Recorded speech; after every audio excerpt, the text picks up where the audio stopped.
Hi, everybody. Sorry about the low light situation here. Uh, Last week, I mentioned in passing that I wanted to make a video about the eviction process in Ontario and why I don't think Chantal was evicted. I think it was a mutual decision to leave. So, without further ado, I'm going to talk about the eviction process. Now, this is not the what you're going to see. Uh, I'm going to just show you the documents and some websites that you can use if you're facing notices and just I just wanted to talk a little bit about what it's like to navigate the evictions process. I spent just a little bit of background. I was evicted in March of 2024 after 4 years of fighting my landlord. And it was not because I hadn't paid my rent. My rent was paid on time every month. Um, their reasons, I think, were bogus, but the bottom line was that the rents had doubled and tripled and quadrupled in the region in the 11 years that I had been living there. So, of course, they wanted to do anything they could to get me out so that they could get somebody else in who would pay a lot more rent.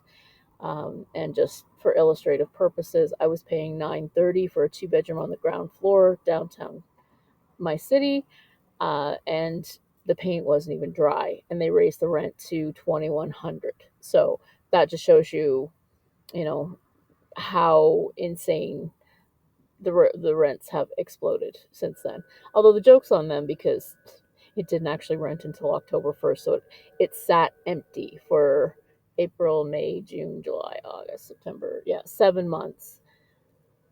I mean, they didn't collect rent basically for the whole year, but they were so eager to get more rent from the next person that they didn't want to just, collect rent from me. So, anyway, that's my little intro. And just a caveat before we go any further, I am not a legal professional.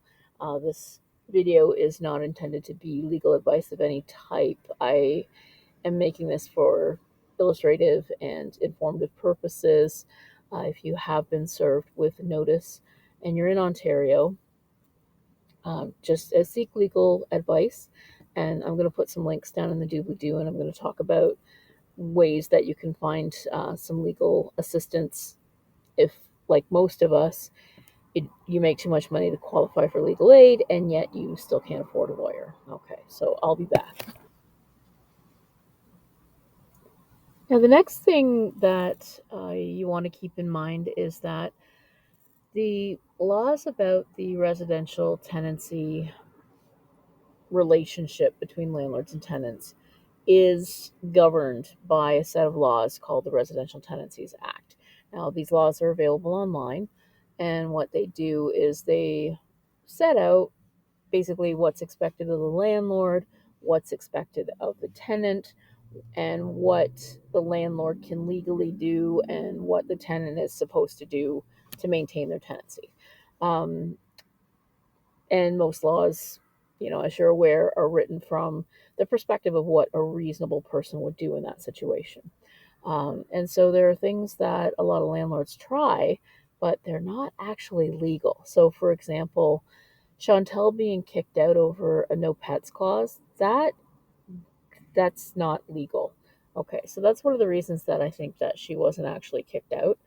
I think that she and her landlord got into a discussion.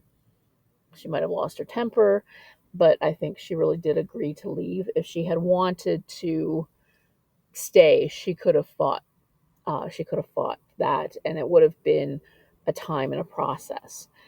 So the next thing that happens, all right. So all of that is to say that I'm going to talk today. I'm going to talk about the process of being evicted and the reasons that a landlord can evict you are pretty specific. So, for example, and when you're given a notice, the landlord gives the tenant a notice. It's called an N form.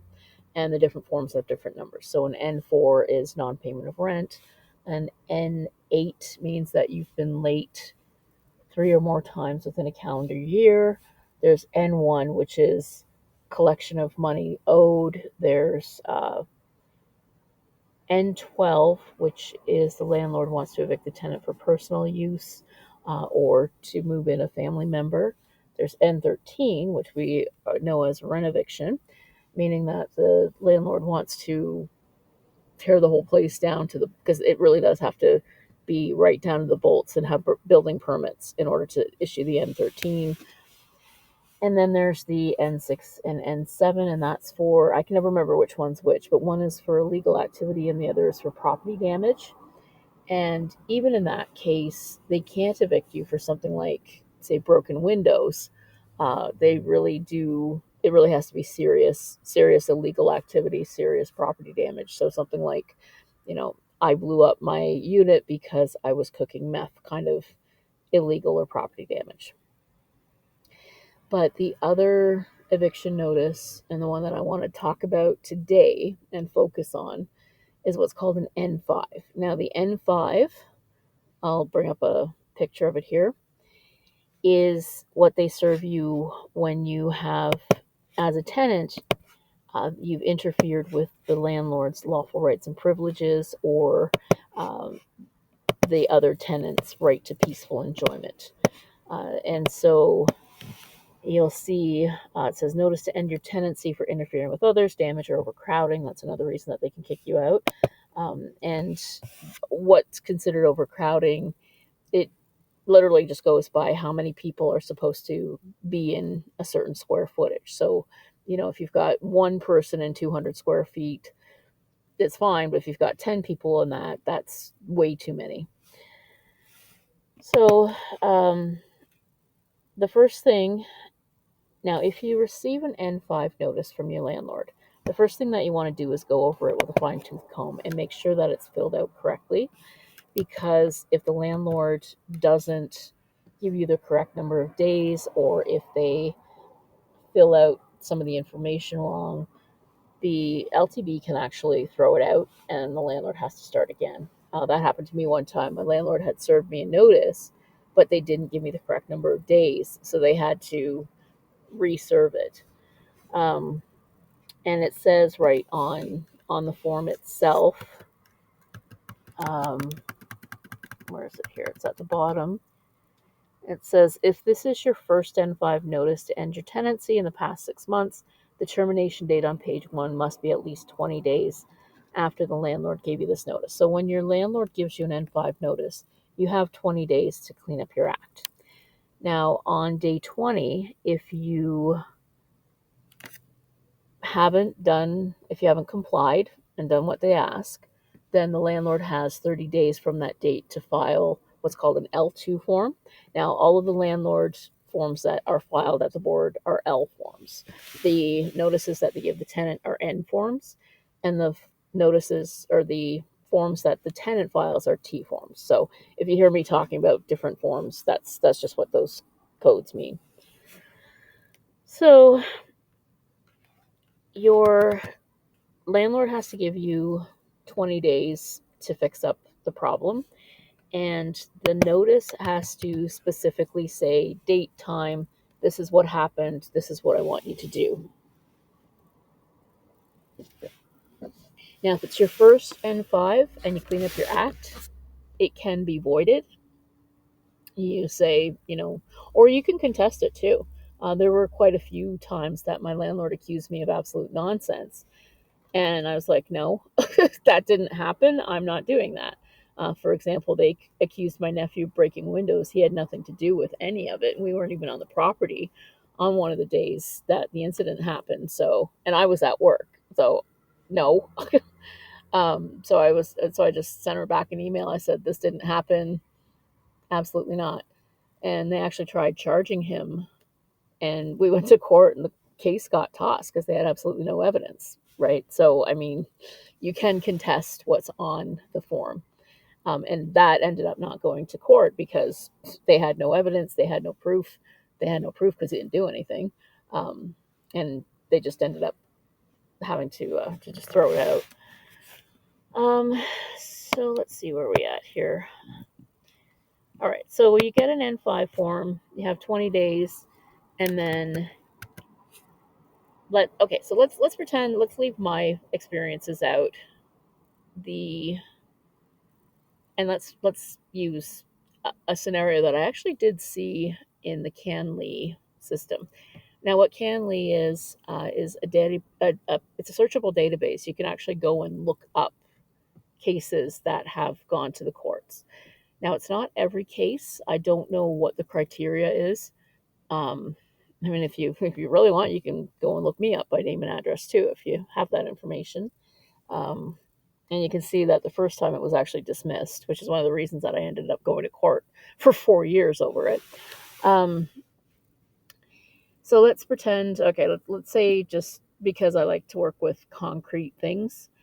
So let's say you have a dog and you didn't pick up after your dog, and the landlord got tired of it, issues you an N5. So you get the first N5, excuse me, and you have 20 days to clean it up. You've cleaned it up, you go on your merry way. But let's say, it's a hard winter. Maybe you had medical reasons, maybe something else happened and you weren't able to pick it up, or you simply missed some. So the landlord can issue you a second N5, and it says, if this is your second N5 notice to end your tenancy in the past 6 months, the termination date on page 1 must be at least 14 days after the landlord gave you this notice. And they also cannot give you a second notice if it's been less than 7 days since the first N5 notice. So they have to give you some time to clean up your to clean up your act, to comply with what they want. So let's say it's been some time's passed, but you get a notice for the same thing, and the second N5 notice does actually have to be for the same behavior. If it's a different behavior, they can't issue you a second N5 notice automatically. So after the second N5 notice, you have 14 days.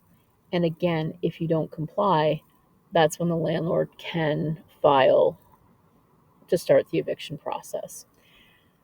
And as long as and that's again within 30 days of the date on the second N5 notice, but it has to be, the end of the 30 days has to be within 6 months of the date on the first notice. I used to get into arguments about this with my property manager, and I called the board, I called the lawyers, and every one of them said, no, it's within 6 months of the date on the first notice, not within 6 months of the date on the second notice. Because she's like, well, I have 6 months. I'm like, no, you don't. You have 30 days.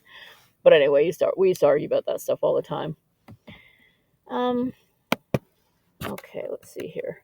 Now it says, if you agree with the notice, then you can stop the behavior. You don't have to move out. Then you can apply. You or someone living with you has willfully or negligently damaged the rental unit. See, again, that's for mild damages, so something like broken windows. And the landlord can ask, you can either correct it, or you can pay for the damaged property, or you can do whatever. They wanted to charge me $1,100 for the windows. I was like, are you mental? And then reason number 3, there are more people living in your rental unit. And again, there's just the events and what happens when you there's just the landlord's description of what they think you did. So that's what happens when you receive a notice. Now, if you do get a notice and you can't afford a lawyer, which most of us can't, your first option to get some legal advice is to call the Pro Bono hotline in Ontario. I'll put that up so that you can have a look at it. The website is available, and basically what you do when you call them is you sit on the phone for 20 minutes, and it can be very hard to get through to them. Obviously, they're very busy. If you've been on the phone on hold for 20 minutes, they tell you to call back, because you only get 20 minutes to talk to them, unfortunately. But they are very knowledgeable, and they can help you out. And I think you're only allowed to call once a week to the pro bono hotline. So, and there were times when I called and I wasn't even able to get through to have it ring. So just keep that in mind. Now, a second thing that you can do if you don't qualify for legal aid is you can find out if there's a legal clinic in your city, in your town. Um, Sometimes they just have a lawyer there that you can go in and talk to them, and they can help you with things like filling out forms or, tightening your case or so on. The third thing that you can do is most paralegals do offer a half an hour free consultation over the phone. So if you call them up and you say, I see you offer free consultation, I have a question to ask. If you're going to go that route, and actually, if you're going to go with pro bono or the legal clinic, make sure you're organized and make sure that your questions are very specific, because it's a lot easier to answer a specific question than it is to say, oh, what else do I do? Um, Something like 85% of tenants have to self-represent because we don't have any money, right? And this is one of the reasons that unfortunately the system does tend to be skewed toward landlords because they have money, tenants don't. And then the last thing that you do is once you have a court date, you can sign up to talk to the tenant duty counsel. Now, sometimes the tenant duty counsel will call you before your court date. Most of the time, you just have to talk to them before, on the date of the court, on the date that you go to court, you talk to them before your hearing. Um, so then, so let's say you've got your first notice, you've got your second notice, your landlord is going to go ahead, they filed the L2. What happens next? Well, the next step is that you wait until a hearing date is scheduled, and the Landlord Tenant Board will email you and the landlord, and they'll tell you your case number and they'll tell you the court date. Now, the Landlord Tenant Board has to give you 15 days notice before the court date. It's always been my experience that the notice comes with a little bit longer, um, unless it's something really urgent and the uh, the landlord has tried to push to get it sooner. And again, these dates are really important because if you're not given the proper amount of notice, again, the case gets thrown out and the landlord has to start over again. So once you get your notice of hearing, then you have to go to the Tribunal's Ontario portal and you have to sign up. That's what, again, one of those things that they don't really talk about very much in the procedures. It's like, as a tenant trying to navigate all this stuff without legal help, um, nobody is going to be helping you because the landlord does not want you to succeed. And it's my opinion. Now, this is just my opinion, but I don't believe that the Landlord Tenant Board is on the side of tenants. They're really not there to help you. And in fact, I had one of the tenant duty councils say to me flat out, they're in the business of evicting people. They're really not there to advocate for you, in my opinion. But we'll pursue this. And the information that I'm giving you here, again, it's not how to win your case. Most of this really just explains the process. And in the end, it'll mostly just buy you some time. All right, so you go to the Tribunal Ontario portal, you sign up for, you sign in, get a login and password. And then the first time you have to get a PIN, and you actually have to contact them for a PIN. So there's a way to do it through the website, or you can call the Landlord Tenant Board and sit on the phone with them, or you can email them sometimes. Um, I'm not sure. Now, when I was doing this, it was in 2022, 2021, 2022. So it was before the portal had really been completely migrated over. So I'm not sure if sorry, there's a mosquito in here. So I'm not 100% sure if the uh, emails are still active. Um, but I will find that email address and I'll put it in the doobly-doo if I can. So anyway, however it is that you do it, you have to contact them for a PIN. Then once you enter the PIN, then you can link your account to your active case. And it's really important that you do this because you won't be able to look at any of the documents unless your account is linked. So then, however much time you have until the hearing, that's your time that you have to prepare your case. Okay. Um, Now here's where all the drama and all of that happens. So the next thing that you want to do is you want to download what's called the Rules of Procedure. Again, that's available on the website, and they explain exactly what happens in court. And it's really important, again, that you follow these rules, because if you don't, then your side of it could just be thrown out too. Um, so the main thing to remember before court is that your evidence has to be into that portal at least 7 days prior to the hearing. And it's kind of shady and it kind of sucks, but the landlord only has to have it in 5 days, so they can actually wait until you've uploaded your evidence, and then they can change their evidence to counteract yours a little bit more. So yeah, that's one of the crappy things about this procedure. And like I said, not on the side of tenants. So once you've uploaded your evidence, now remember, what you file with the board is what you are going to talk about in court. So that's the first thing to remember. The second thing to remember is that what is on the N5 and what the landlord files as their evidence is what they're going to be allowed to talk about in court as well. So the landlord's not allowed to, so if you filed something and then you want to talk about something else, the adjudicator won't let it. Here's another example.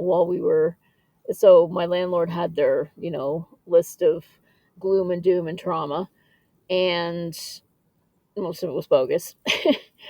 And then all of a sudden she tries to make up that I had started a fire in my unit, which is completely imaginary. And that was actually thrown out of the court because the adjudicator pointed out that there was nothing on the N5 or her evidence that she had, that she was accusing me of there being a fire. And it got even worse when she tried to bring it up again. I'm like, she is lying. But anyway. So yeah, so what is on those documents is what you're allowed to talk about in the hearing. And if that's not in the evidence that you submit, you probably won't be able to talk about it. So that's an important thing to remember. So then you wait, you prepare your evidence. One thing that I cannot stress enough is, if you're going to a hearing, make sure that your evidence is organized. One of the things that I found very helpful was I created a table. So the entries on the table were date, um, description of the incident, what I reported to the property manager, what their response was, and what the outcome was that I was seeking, or if there was any kind of case law that I could cite that had a similar outcome to what I was looking for. And this, by the way, is more speaking from when I filed against my landlord, which unfortunately, like I said, Landlord Tenant Board is not on the side of tenants. Mine got tossed. Okay, so now you get to the big day. What should you expect when you go to court? The first thing to remember is that all of the landlord tenant court is now held by Zoom, which, by the way, I find a whole lot more convenient than having to go to court, which I did the first time I had to attend the hearing in person, and it was really boring and stupid. The second thing that you have to remember when you go to a hearing is that the landlord tenant board, they try to work out some kind of agreement first. Okay, so your first hearing, most of the time, even if you owe back rent or whatever, most of the time it's going to be a case management hearing. And if you can't come to some kind of agreement during the case management hearing, then it goes to what's called a merits hearing. Now, the main difference between a case management hearing and a merits hearing is that during the case management hearing, the adjudicator cannot issue the orders, or sorry, after the hearing, I should say, the adjudicator cannot issue the orders to evict. After a merits hearing, the adjudicator can issue the order to evict. Okay, so that's the main difference. Case management, they try to come to an agreement. Merits, they can decide if they want to evict you or not.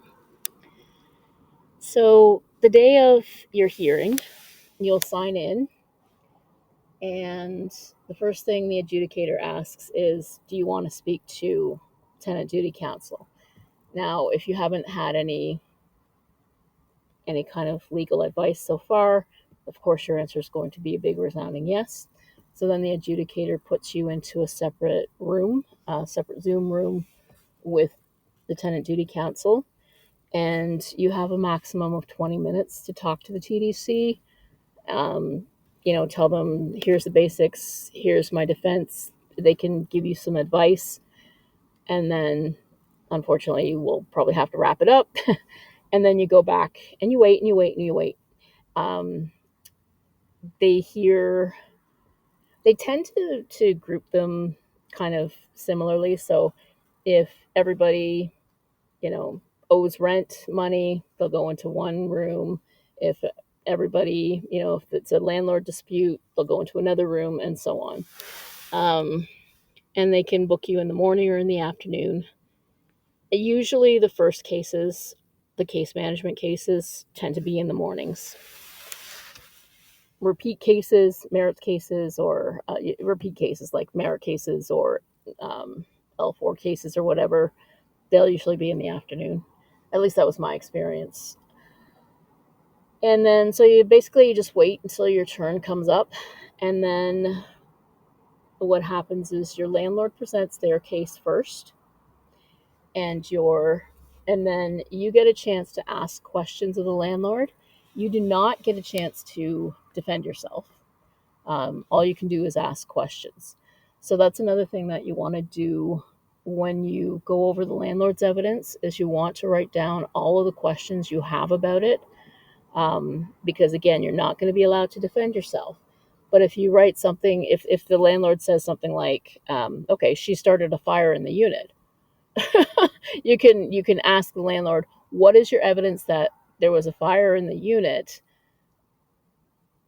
Because you're going to have to provide some report. Did you provide evidence of this? Because it didn't happen, right?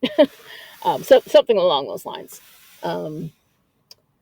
So you're not allowed to defend yourself. You're only allowed to ask questions. And then once you've asked all your questions and the adjudicators ask all their questions, then it's time for you to give your side of the story. And then same thing happens. The landlord has the opportunity to ask you questions. The adjudicator asks you questions. Now, I always felt like the adjudicator was a lot harder on me than they ever were on the landlord.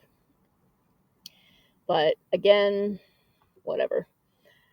I mean, none of it really matters now.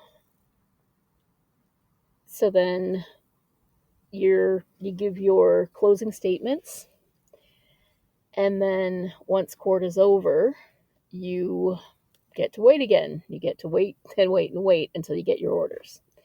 Now, usually after case management or first hearing, what most most of the time happens is that the Landlord Tenant Board will order you to clean up your act. You get another chance, and you have to stick to the agreement.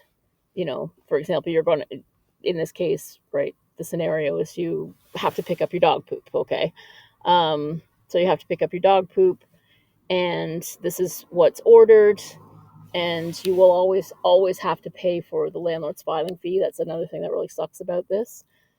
And if you don't comply within a year after the orders are given, then the landlord can file what's called Section 78, and that just refers to Section 78 of the Residential Tenancies Act. And what that means is that they can file for what's called an ex parte order, which means they don't have to go back to court.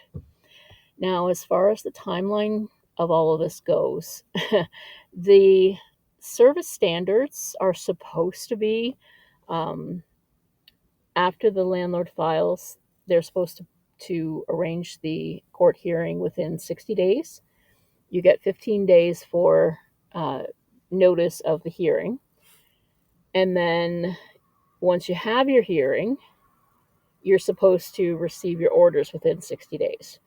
But this hasn't been the case for many years now because the Landlord Tenant Board is so completely backed up.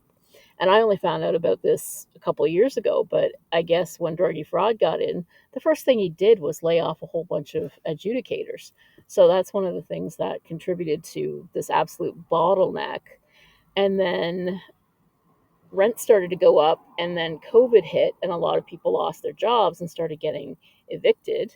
And then the rent started to go up, and then lots of people started getting rent evicted. And so the Landlord Tenant Board just got backed up and backed up and backed up. So anyway, just a quick recap. So we went over the types of notice. We went over the reasons that the landlord can evict you in Ontario. If you get an N5 notice and a second N5 notice, then you sign up for the portal, then you go to court, submit your evidence 7 days ahead, what happens at court, where to seek legal help, and an approximate timeline for getting your orders. And I'm about out of time on this, so thank you for listening. And now I'll be back with what happens after you get your orders. Okay? Have a great day.